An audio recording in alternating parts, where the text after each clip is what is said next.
Gagawa tayo ng masarap na almusal. Maglagay muna ako ng butter sa kawali, kunti lang, mga 1 tablespoon lang yan. At nagbati na rin ako ng isang pirasong itlog.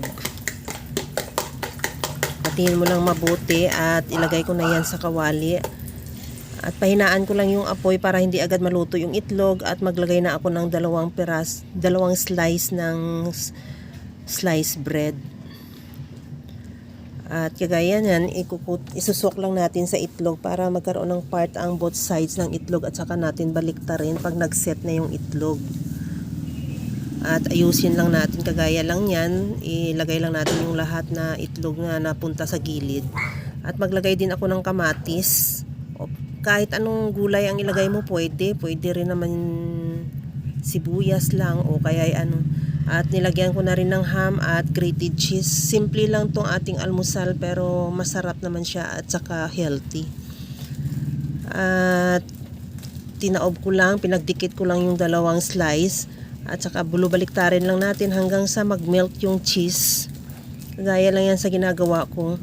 Pagkatapos yun, okay na yan. Ilipat na lang natin yan sa ating plato at ready to serve na.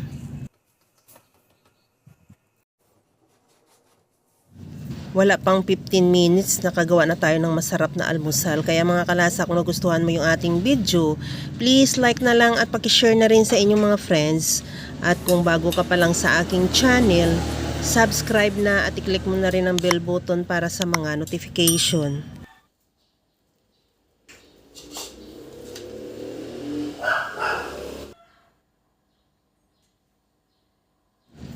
Ito na yung ating ham and egg sandwich with cheese at kamatis or tomato.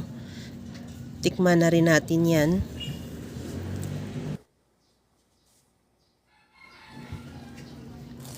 Ang sarap niya at napakadali lang din gawin. Okay na to. Hanggang sa muli mga kalasa. Thank you for watching. Bye-bye!